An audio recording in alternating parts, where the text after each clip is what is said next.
Hi everyone, this is Robert Clinkenbeard, the CEO of Wilson 360.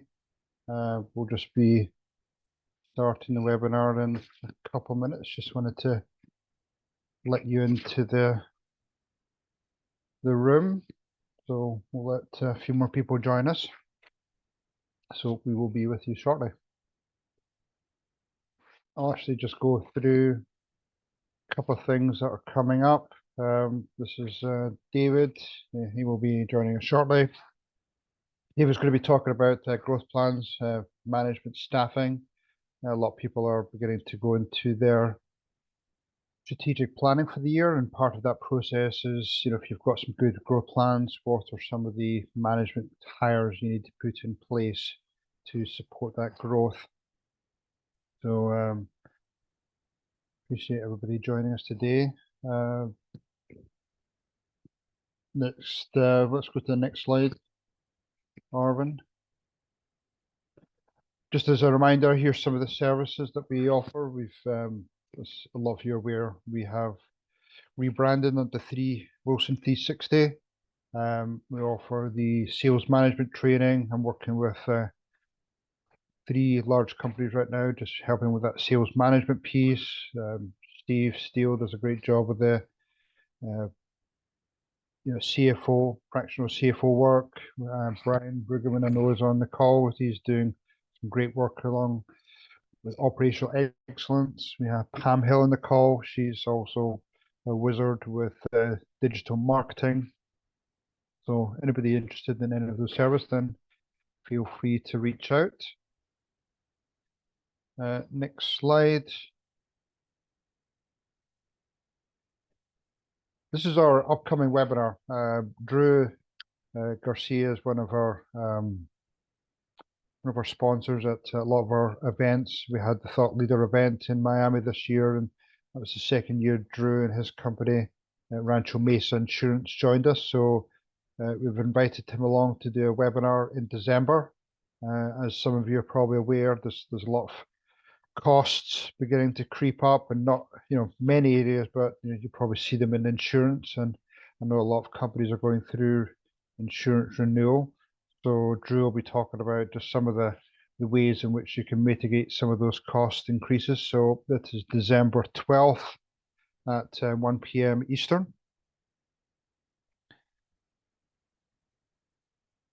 So mark that in the calendars. So I'm just going to talk a little bit, David, if you pull to the next slide, Arvin.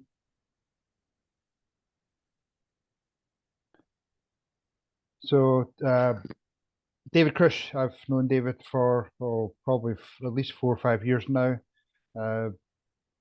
David is 30 years in mid-market business experience. He's a owner, CEO, manager across diverse industries. He founded the Growth Factor Group in 2012, aiding mid-market CEOs with impactful and scalable services.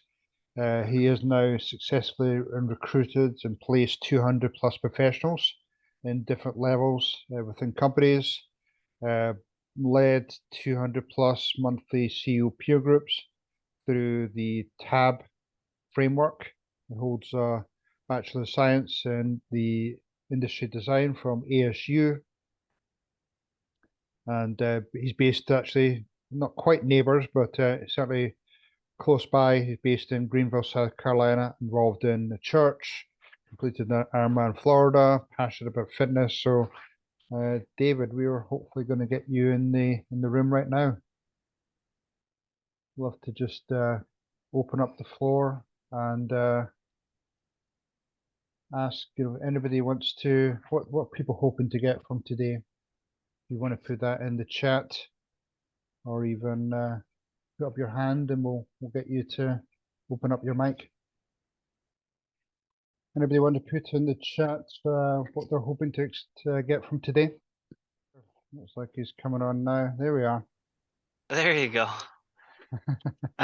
Oh, you're on mute.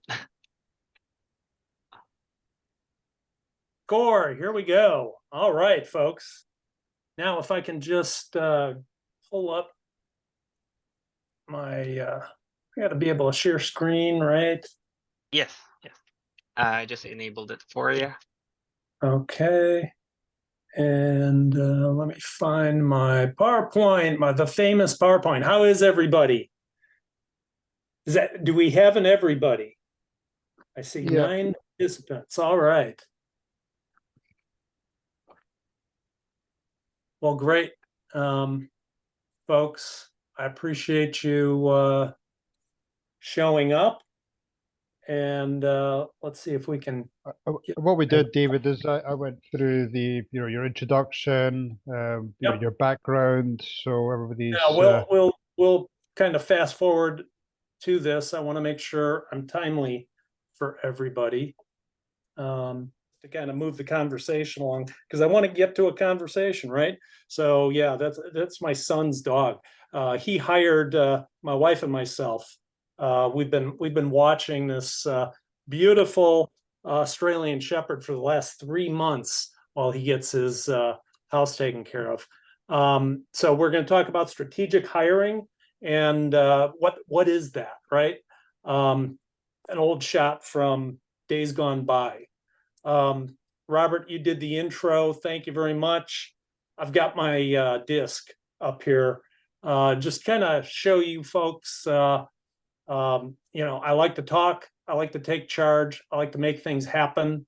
It's what I've done for basically my whole career, through about 4 or 5 different industries, and then now coaching and advising business owners to do the same thing over the last 15 years. What I found as in my businesses that I was in, hiring strategic positions is very important. And it's not a to-do list item on the owner's list. It really needs to be something more than that, and make sure it happens. And so I took that off of the plates of the owners that I was working with, coaching and advising, and took on that recruiter role.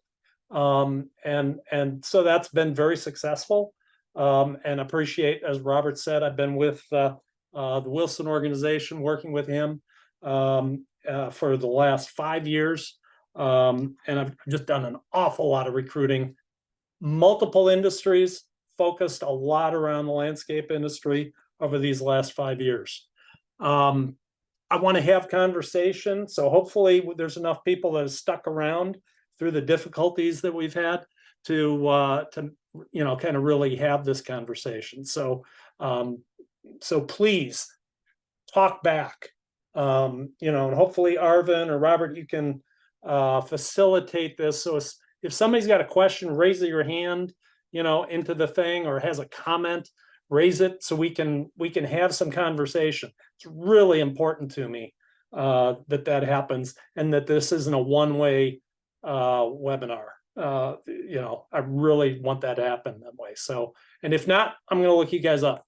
So I'm going to first cover kind of the landscape of the market, right? The economy. It's been a big deal, right? Over particularly these last 4 years. It's always been a big deal. It's always tough to find the right people for the right seats that are going to stick. That's kind of a saying I go by.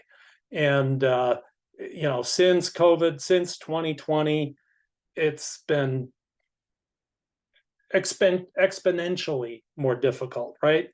So anyway, let's kind of view where things are today. So all of these slides kind of go back to that original period of 21, 20. They don't go back into prehistory before that.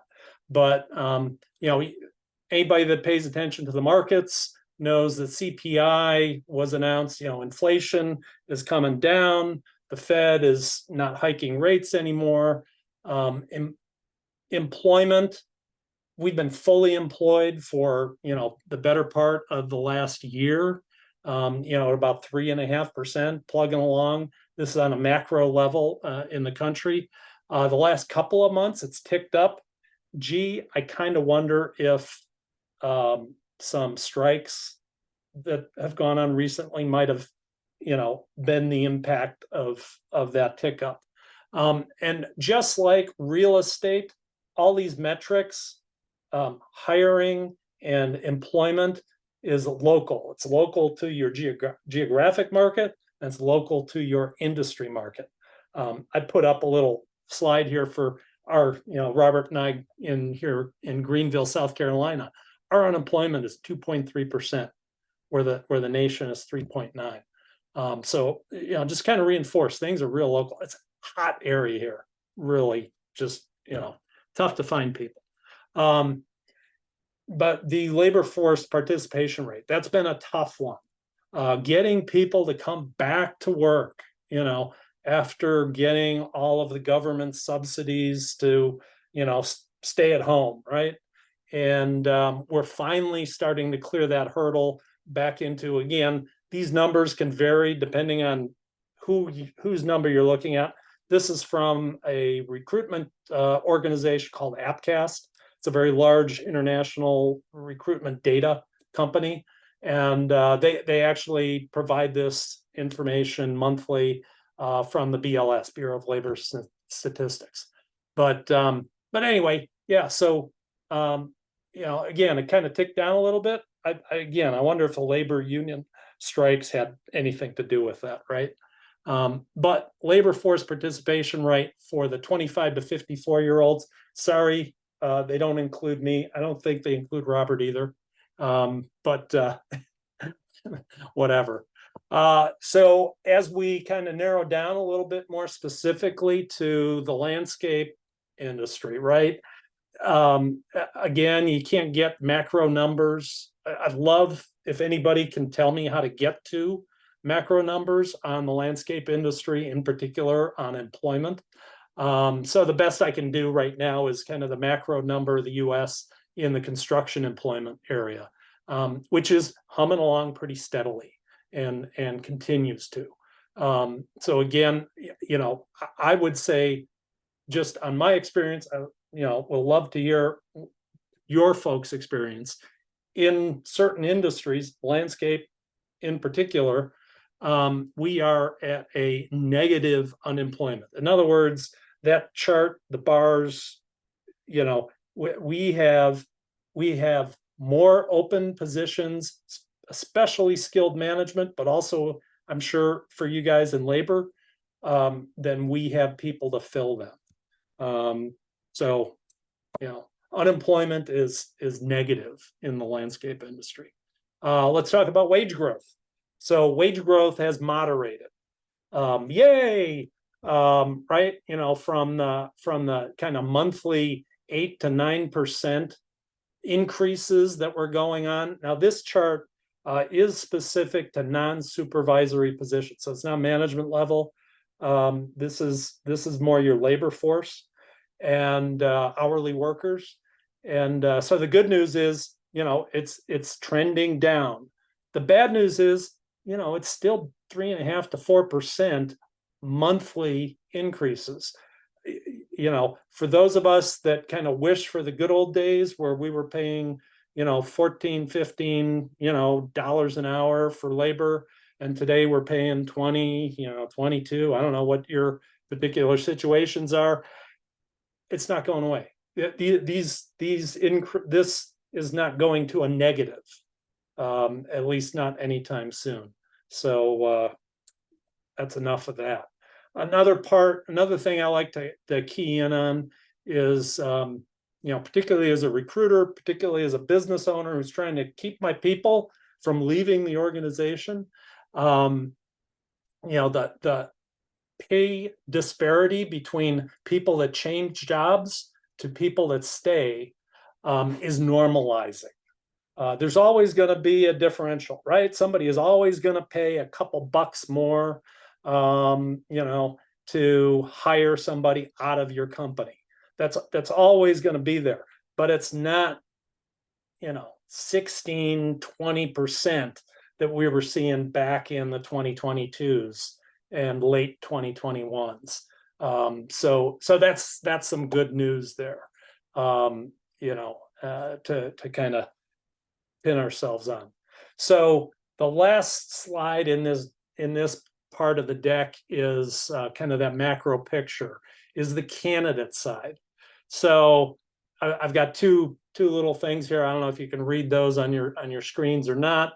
One is a candidate. These were kind of senior administrative positions. One, I think, was a CFO. The other is an HR example, human director of HR position that I've recently been searching for some of you out in the world. And, so one is this candidate who says, gee, I'd love to do this, but I'm committed to being a hybrid worker from now on. I need to be staying at home. I'm not coming into the office very frequently. So those of you that, are big about having people, especially in the administrative side, work from office, that eliminates a pretty large segment of the population. And, we're going to see how things moderate here. Right now, I'm kind of hearing, I don't know what you're hearing, on a macro level, things are moderating to a couple of days per week, work from home, 3 to 4, work in the office. So kind of flexing some of that hybrid work habit. Finally, here is a slide from a resume of a candidate of oddly enough, for Director of Human Resources. I don't know I hope there's well, maybe there are some great human resources folks in on the call or watching this recording. Nothing against your profession, but the human resources profession, those are the people that you depend on getting retention for your workers. I've noted that particular occupation is, kind of annualized changes in their positions. Doesn't matter. Either of these slides could have been project managers, account managers, irrigation managers. I see this a lot, right? So if you're looking for steady 5-6 year work employment histories in people, you're going to eliminate a large part of the population. Just saying, particularly with what's gone on the last few years, right? COVID, a lot of companies went out of business, laid people off, made changes, made it difficult, whatever. Then we've had these labor, issues come up. So people are kind of changing their career patterns a little bit from when I was, I felt, 5-6 years per company that I worked with, I felt I was a short-termer. But nowadays, that's like, wow, you work for somebody for half a decade? So I'd love to hear, maybe in chat or, raise your hand, have some conversation. What are you guys seeing in your market? Anybody in particular see anything that, to add to the conversation?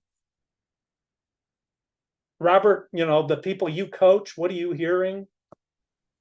Yeah, well, quick question for you first. Do you want to continue showing the PowerPoint, or do you want to take that down?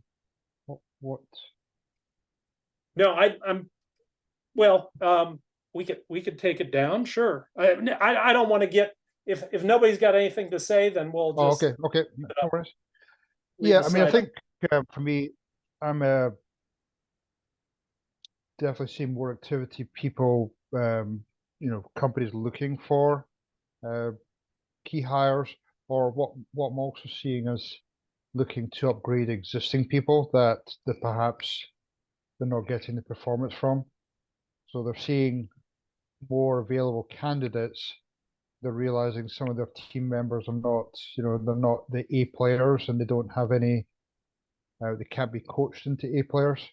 So they're looking to try and find those A players, so almost upgrade. Definitely seen some stabilization in the salaries, some of the benefits being offered, because I think people are seeing more opportunities out there.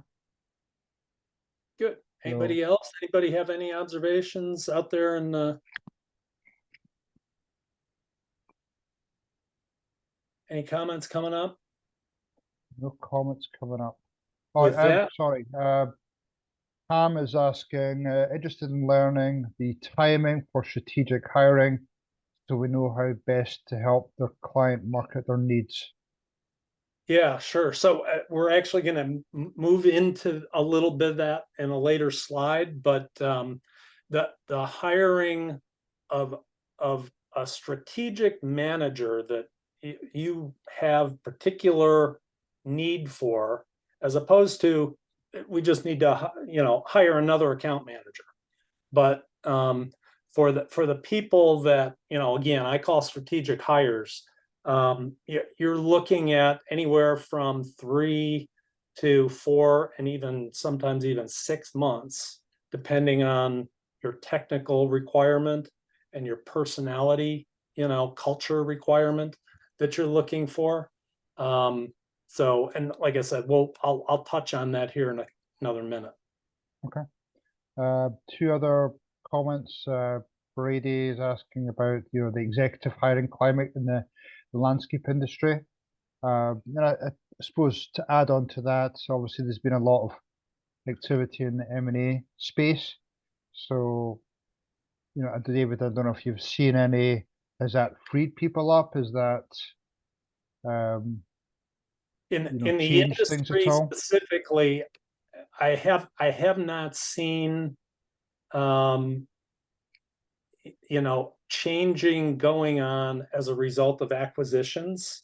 As a matter of fact, and we're going to touch on it again in a minute here, but what I'm seeing is that because of the acquisitions, additional management hires are needed for those organizations, and again, pulling from availability.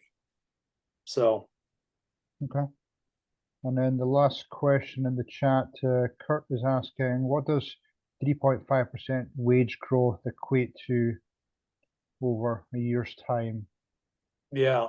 So I think over a year's time, it's hard to answer that particular question. Again, those stats come out monthly, right? And if you go back, in time, so if it's like you're looking to increase salaries to be more competitive, right? Or offer salaries to be more competitive. One of the things that I like to advise people to do is to actually look at the ads that are being posted for similar positions in your market, because again, the hiring is so localized to the markets you're in, and be able to find out, some of those, wage disparities that are out there. Because here's the thing: pay attention to those Indeed ads or LinkedIn ads. There's a trend to advertise salaries now. About 45% of the advertisement for positions are going to have salaries, and in some places like California or Colorado, it's actually required by law to have that posted. So you can get a pretty good feel, for how competitive you are. Bottom line, direct answer to your question, I would say what you want to do is you're probably looking at somewhere around a 10% increase on an annualized basis to be competitive. But again, it's all market specific. Another quick question, David. Any ways to predict or minimize ghosting? I think there seems to be a trend with multiple companies that people 2 words are hired. Communicate frequently. Communicate frequently.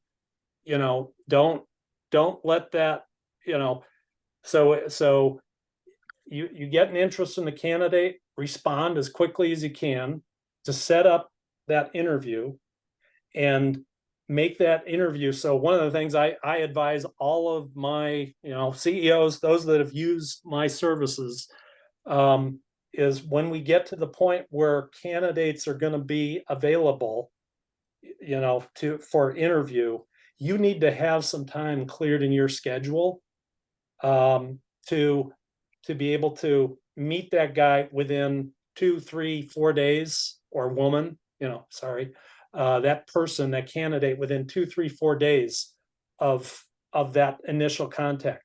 The longer you take, to make that appointment, we're all busy people. I get it. But if you block out some time in your calendar when you expect to have interviews, and those interviews don't happen, you've got some free time, right? But so that's probably, and the other thing too is confirm, and reconfirm, text, call. And the other thing, it happens. It happens. I mean, for me, it's probably a weekly occurrence as a professional recruiter, but the way to avoid it is, frequent communication and quick timing in between contacts. So don't wait. Don't give somebody who's applied for a position an interview time in 2 weeks. You probably lost them to a competitor. Another interview who just did it quickly. So hope that answered that. Cool. Thank you. I think we're good with questions, so you're good to move forward Great. with the. Well, we're gonna have more time for that in a minute. Okay. So let me just go. So I'm not gonna get into the story. The tall guy with the glasses, was the business developer for the guy sitting down, Fritz Cheechman, on the right-hand side. And when I started with him, we were doing, I guess he'd been in business about 20 years. We were doing run rate of about $8 million. This happened to be in a label business, totally different market.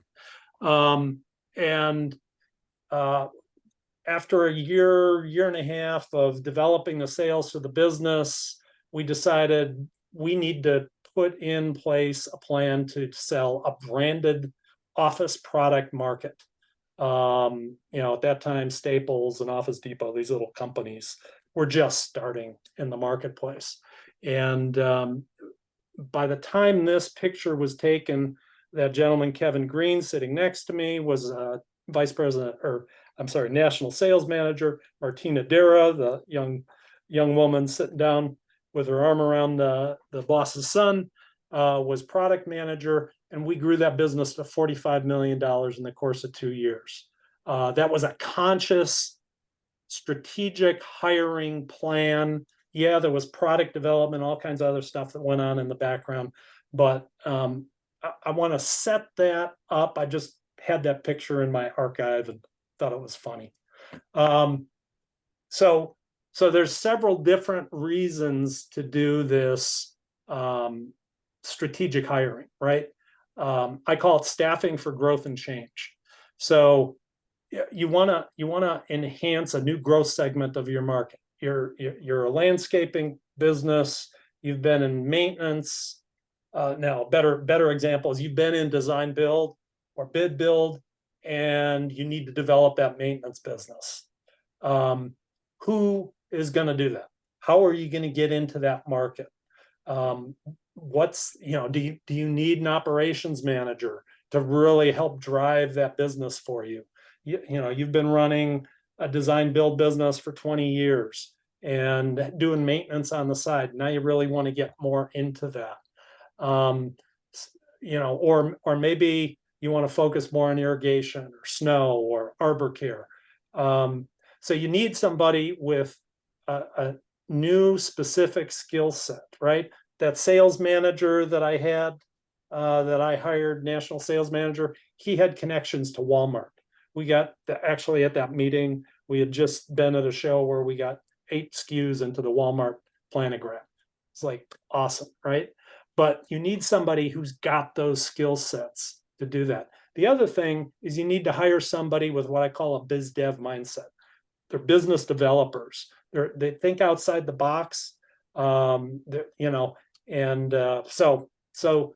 that's one reason to do this strategic hire, right? Another is you as the owner, your succession plan.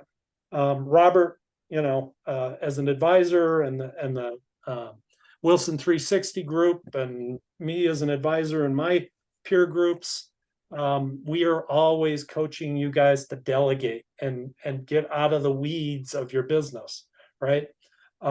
So C-level hiring, right? I'll call it C-level, CEO, COO, CFO, director levels, director of human resources, people that take things off of your plate and run with it, right?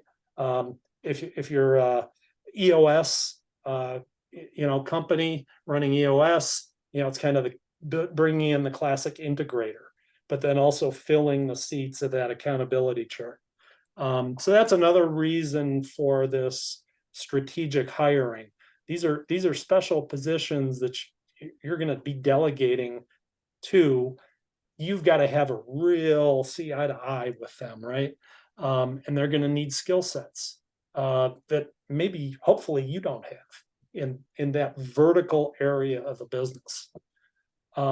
Another reason for these strategic hires, and I've seen this now a couple of times just this year with some of, I don't know who's on the call, maybe some of you, where you've either been part of an acquisition with private equity or you've acquired businesses yourself to expand the business, develop new geographic markets maybe, or develop just a larger footprint, or the private equity now you're part of that footprint, and it kind of answers that question that was or that was part of the question that was asked before, is because of that acquisition, you acquired a business in another market. I'm in Greenville. So you acquired a business here in Greenville to be a branch for your business based in Charlotte. The owner of that company was the branch manager, right? He took his package and he left. Or he just didn't, you guys didn't see eye to eye. Now all of a sudden you need a branch manager, an operations manager. Or you're part of a multi-branch acquisition, multi company acquisition through private equity, and where you as the owner were, you operated maybe 1 or 2 or 3 locations. Everything was great. The branch manager or you oversaw fleet for those 3 locations, or oversaw the irrigation techs in each of the branches. Each of the branch managers or account managers oversaw them. Now all of a sudden you're 5 or 6 branches. Holy cow. We need a fleet director. We need an irrigation manager who can, manage all of these people in this particular vertical. It's another reason for these strategic hires. I've actually been involved in half a dozen of these easy in the last year. Finally, another thing I just put in here just because I think it's germane to the discussion to a certain degree is you might be restructuring your business. You want to jettison unprofitable business, realign that staff, or maybe there's staff in there that isn't cutting the mustard. You want to get rid of them, or move them out, and maybe that business, whether it's a branch or a function or something like that, isn't working, and you want to bring somebody in who can do that work.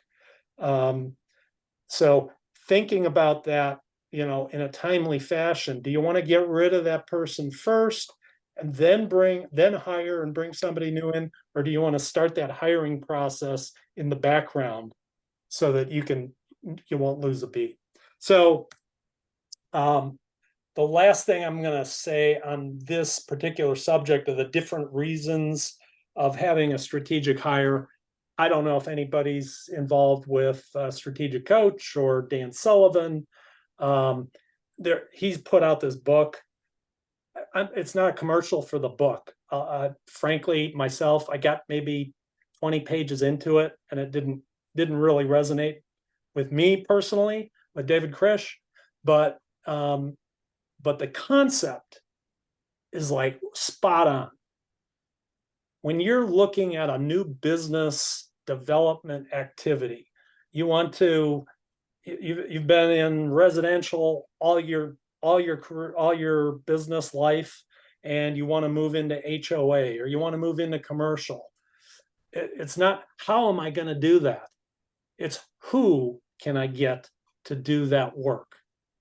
And so think of it, if you reframe your mind about how I'm going to move into a new geography, or how I'm going to get our irrigation business becoming become a profit center. Don't think of it of how, but think of it as who can do that for you. I thought it was a great concept. I was almost going to name the webinar after that concept. But anyway, so who are the types of people that you want to hire in these strategic hiring things that you do? I don't know if it's a term that's really used that often anymore. When I put it into Google kept trying to say, hey, you're spelling this wrong. It's supposed to be entrepreneur, right? We're all entrepreneurs. What about the intrapreneur, the employee that will help you develop your business for you? They don't have the risk on the table that you do as an entrepreneur, but they've got the mindset to make it happen. Frankly, I built my career on that concept. So you want to look for those type of people, right? Yeah. And then there's the skill set, right? Maybe you don't have the technical skill set you'd like to have in a particular area in your company. And that could be even, the CFO, a CFO level. You got an accountant, controller, but you don't really have a CFO who can strategically help you in your money management of the business. Things like that you want to look for in these strategic hires. Personality wise, both of these are good, right? Somebody with a growth mindset, I tend to be that side of this slide. Challenges help me grow. Feedback is constructive to me. But and failure is an opportunity to grow. Shoot, the number of failures I could go on with. The people with the fixed mindset, they're vertically very targeted, very good at what they do. They're not necessarily going to work outside that box. But either of these people, mindsets, personalities, disc, whatever you want to call it, will work. But consciously think about what you're hiring for when you do that. Another thing that we want to talk about is your current team. So, I touched on it before, and I've touched on a couple, kind of precursors to this webinar is what's your succession planning in the business? And I mean that from the perspective of not your succession planning, but the succession planning of your leadership managers. Do you have backup plans for all of your people? There was some controversy. I was going to look it up for this webinar, but time got away from me. Here in Greenville, Clemson and Dabo Sweeney are the big topic of conversation. And years ago, there was a topic about how Dabo Sweeney had a backup plan for all of his coaches. And actually, if you look back, he lost a number of coaches, hired into other teams. I think Oklahoma had one, but he had backups for them. And are you doing the same thing in your organization? Number one, so that somebody can take on a new role for you in one of these new business growth areas. Maybe they've got the skill set to do that. But number two, so that if they get hired out to another company, which stuff happens, you've got somebody to come in behind them already trained. And so this is for those of you that have an HR department in your organizations. I'm not an HR person. I'm an operational manager, just like you are. But the HR vertical person, should have, call it a succession planning model, call it a ladder for training your people. And also this needs to be a leadership team discussion, that you have with your direct reports. Is I found it through my career, I always trained somebody behind me. When I left to go to a different organization, I'm actually proud of some of the people that came in behind me that used to work for me, that took over my positions in the company and were very successful. And so I kind of made that a priority myself as a manager, executive, to make sure I train people up to take my role. Because otherwise, how am I ever going to get promoted? How am I ever going to get a better position and a higher salary or start a business?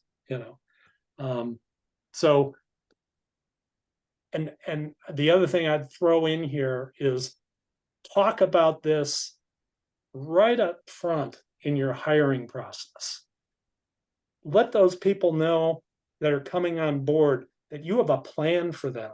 They're not just coming in to be an account manager and they're going to be an account manager forever. Maybe that's okay with them. Maybe that's what they want. But people want to know that there's a potential for advancement for them and that you're going to help them do that. Those are the best companies. So back to a little bit of discussion.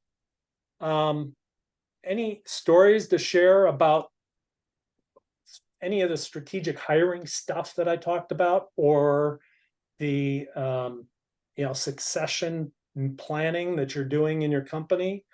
Maybe you're a manager out there. Feel free to talk up. Maybe maybe you're not an owner. Doesn't matter. But what have you all done, experienced in your organizations to kind of make that a conscious part of what you do? Anything? Kurt, you're a frequent commenter, so I'm going to pick on you. Anybody? Okay, hearing nothing. Hey, David, I've got a quick question for you. Sure. If you're thinking about some type of strategic hire, how much preparation should you put into that in terms of the traits, maybe a DISC or a culture index type profile? How much preparation going into that would certainly help you fill that position for them? Yeah, so to tell you the truth, Robert, I don't put a lot of thought myself into that in the upfront side. However, again, are you looking for a business developer, right? Somebody who's client facing, or are you looking for a technical expert?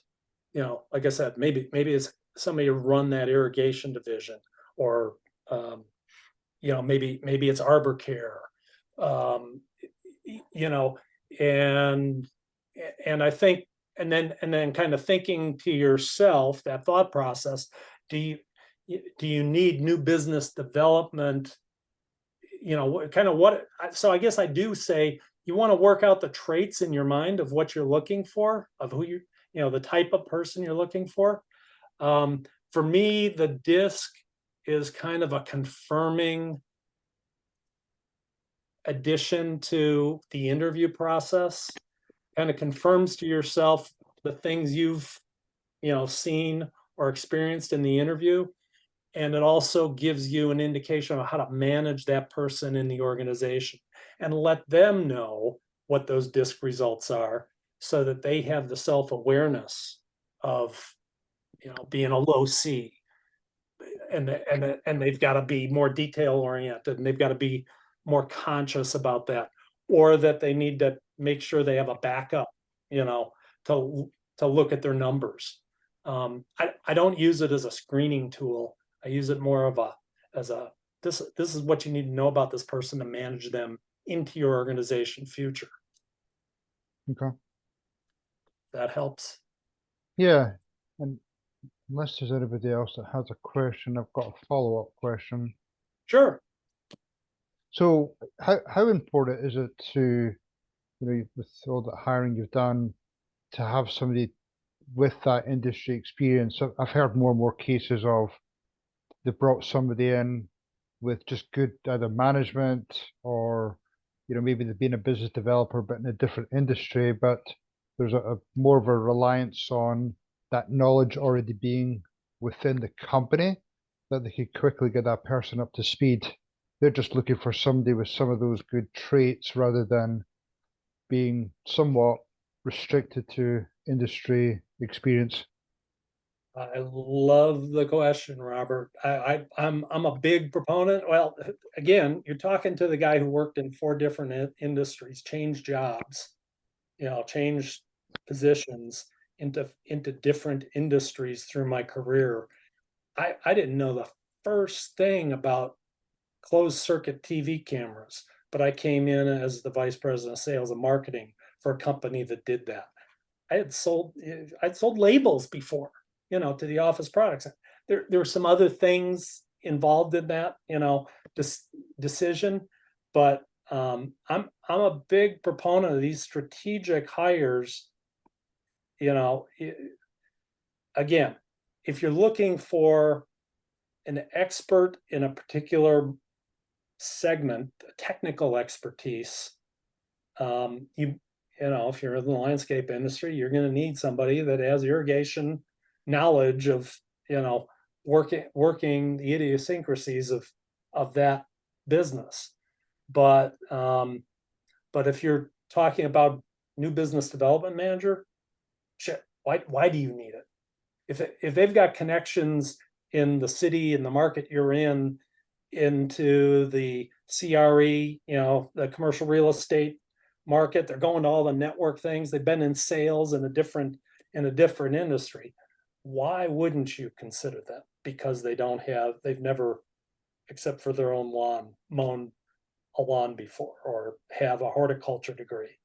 You've got a whole company full of that. Okay. Cool. Thank you, David. I know we've got about 3 or 4 minutes left. I got a couple of minutes here.